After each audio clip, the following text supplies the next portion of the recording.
La piedra del pato. El caserío estaba clavado en las faldas del Tute, en el corazón mismo del macizo montañoso que se extiende de este a oeste en lo que es hoy la provincia de Veraguas, y Mulabá, un indio fiero y altivo, era su señor. No tenía hijos el Tebá, y todo su cariño estaba concentrado en Yani, su hija, la primorosa muchacha de ojos negros y boca fresca como una flor. Mimada, consentida por un padre siempre bueno para ella, la princesa veía pasar su vida libre de temores. Su hermosura y su condición de heredera de Mulabá habían provocado 1000 proposiciones amorosas. Hombres de la tribu y de otras tierras deseaban ser dueños de la cálida belleza de Yani, quien, desdeñosa, a todos rechazaba. Tenía Mulabá bien cimentada su fama de experto guerrero, y no fueron pocos los que sufrieron la fuerza de su brazo. Se creía invencible y a nadie temía. Mas un día los tequinas vieron en los cielos extraños presagios. Consultados los dioses, dijeron a los hechiceros que males muy próximos caerían sobre esa tierra. Sabedor el cacique de lo que vaticinaban las divinidades, aprestó a la defensa. Creía que los enemigos contra quienes tendría que luchar eran iguales a él en apariencia física y fortaleza, mas pronto llegaron al poblado aterradoras noticias.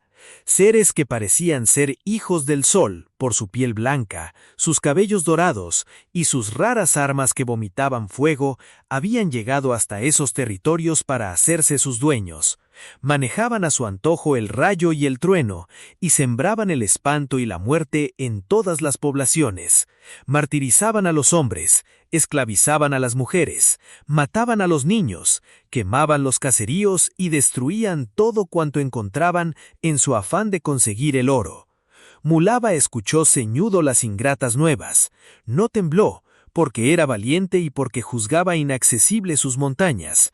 La desgracia indicada por los dioses sería tarda en llegar hasta sus lares, mas pensó en su hija, su Yani amadísima, y sintió miedo. Un secreto presentimiento le amenazaba el pecho. ¿Qué puedo temer?, se dijo, tratando de desechar sus ideas sombrías. Mi hija está bien resguardada y defendida. Antes de verla sufrir, yo mismo sería capaz de quitarle la vida. Como medida preventiva reunió a sus guerreros, les habló de los invasores y los conminó a permanecer alertas y a estar listos para la defensa en caso de que fueran atacados. Los mensajes que había recibido Mulabá eran ciertos.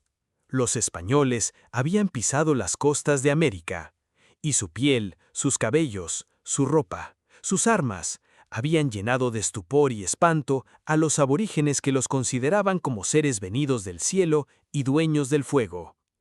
En sus incursiones por el interior del istmo, los castellanos llegaron a los dominios de Mulabá. El encuentro entre indios y españoles fue terrible. El coraje y valor de los súbditos de Mulabá se estrellaba contra la superioridad en la técnica y en las armas de los invasores, y la sangre corrió a torrentes entre la masa indígena. Pero también los españoles sufrieron cruentamente.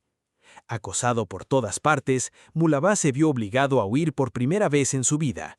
Todo esto hizo nacer en su pecho un odio mortal contra los españoles, y les juró una guerra de exterminio. Yani no participaba en este odio. Uno de los recién llegados había cautivado su alma por entero, y también el español se sintió atraído por los encantos de la princesa. Este amor era un secreto entre los dos. Yani jamás se había atrevido a revelarlo a su padre. Sabía que él no le perdonaría ese afecto para uno de los aborrecidos extranjeros. Por eso, recibía a escondidas la visita del bizarro soldado que desafiaba todos los peligros por encontrarse con su amada. Pero ojos malignos y envidiosos vieron y fueron con el cuento a Mulabá. El golpe fue tremendo para el Teba. No podía creerlo. Cuando se le dieron pruebas, ardió en furor. Echando llamaradas por los ojos, amenazó a Yani con los castigos más crueles y persistía en sus amores. Lloró la niña, y su padre sintió partírsele el corazón al ver sus lágrimas, pero se mantuvo en su actitud inflexible. «Si vuelves a verlo», le dijo, «la muerte entre los dolores más atroces te esperan a ti y al osado, porque te daré al hechicero de la tribu. El que es amigo de un enemigo mío también es mi enemigo. Para él no tengo compasión, y lo sabes». Gianni se estremeció, y por algunos días no volvió al lugar en donde se realizaban las entrevistas amorosas. Lo que dijo su padre acerca de entregarla al hechicero la había llenado de terror. A ese hombre todos les temían por su astucia diabólica, su refinada maldad y sus extraños poderes. ¿Sabía el mago colocar cutarras ardientas en los pies de los supliciados que sentían consumirse sus carnes poco a poco en el suplicio tremendo del fuego? Y sabía también conducir a los castigados al Valle del Olvido. Sumidas las víctimas en un raro sopor, se veían al despertar cubiertas de úlceras malignas llenas de gusanos.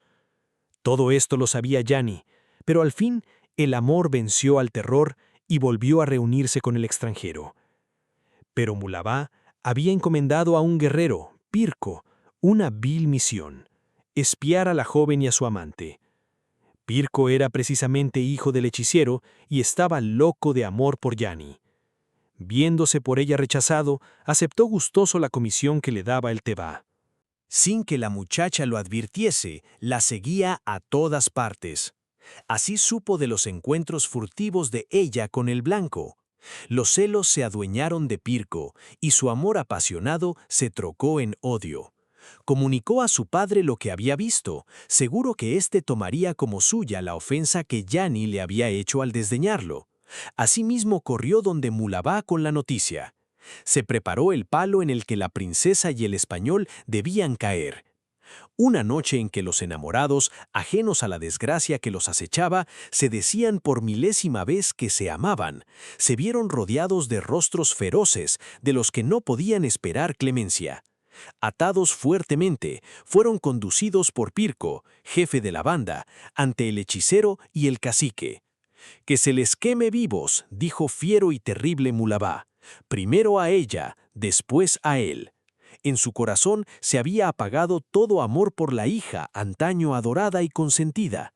Gianni, completamente desnuda, fue amarrada a un tronco grueso elevado en la tierra, mientras los hombres y las mujeres de la tribu tiraban maderos y danzaban en torno de la justiciada al compás del tambor del sacrificio, del tambor de la sed, del tambor de la muerte y el ritual, cuyos sones llenaban el poblado de vibraciones misteriosas y lúgubres.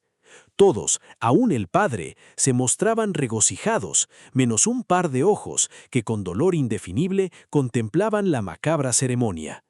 El español, sujeto frente a la muchacha, hacía vanos esfuerzos por soltarse y correr en auxilio de la niña. Ser espectador obligado de su castigo le parecía el suplicio más diabólico, y quería con un acto desesperado poner fin a su tormento y al de ella.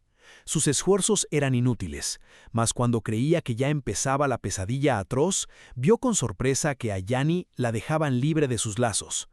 «¿Qué pasará?», se preguntaba el español. «¿Acaso Mulabá ha perdonado a su hija queridísima?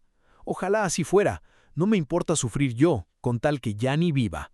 Pero no, Gianni y también él se libraban del suplicio del fuego, para caer en otro mayor.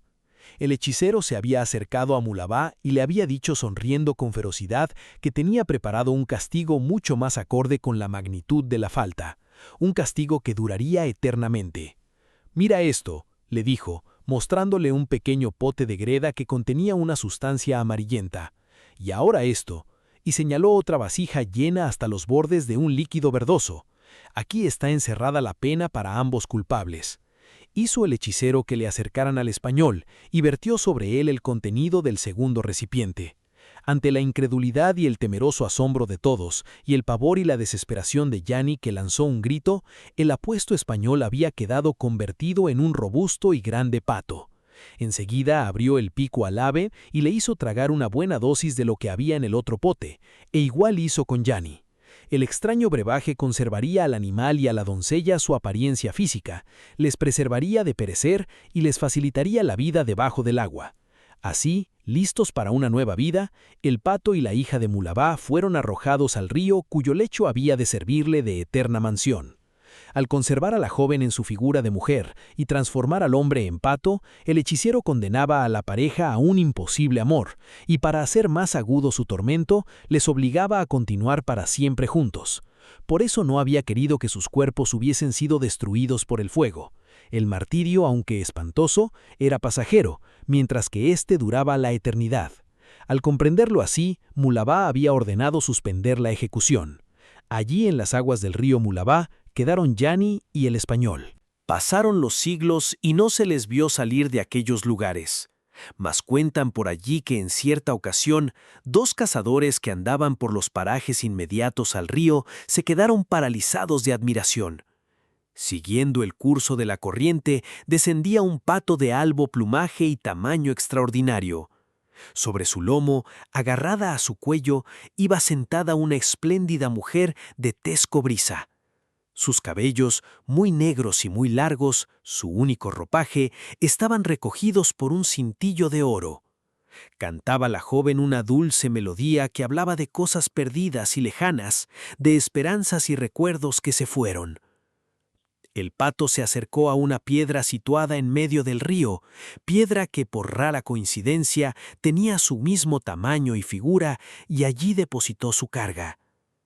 La noche clarísima permitía a los cazadores seguir los movimientos de la nunca vista pareja. Vieron que el pato se irguió sobre la roca en toda su vasta contextura, y la joven a su lado destacó en la noche luminosa las bellas formas de una mujer en toda la prestancia de su lozana juventud. Sacó la muchacha no se sabe de dónde un pomo de oro y con un canutillo del mismo metal comenzó a hacer globos, especie de pompas de jabón. El pato, atento a sus manejos, las deshacía con el pico una vez adquirida una determinada dimensión. La mujer reía con risa que parecía el cascabeleo de argentinas campanitas, y el pato lanzaba graznidos de placer. Los cazadores, fascinados por el espectáculo, se aproximaron un poco. La luna, al reflejarse sobre las delicadas y sutiles pompas, se descomponía en matices y les daba a éstas la apariencia de fantásticas bombillas surgidas de la varita mágica de un hada. Un pie mal colocado quebró una rama e hizo rodar una piedra. El ruido puso término a la maravillosa escena. La mujer y su acompañante se lanzaron al agua y no volvieron a la superficie. Pero sí quedó allí la enorme laja en forma de pato en donde una vez se les vio. Fija en medio de la corriente, permanece allí, inmóvil, inmutable, igual, quieta, como símbolo de un hermoso y eterno amor.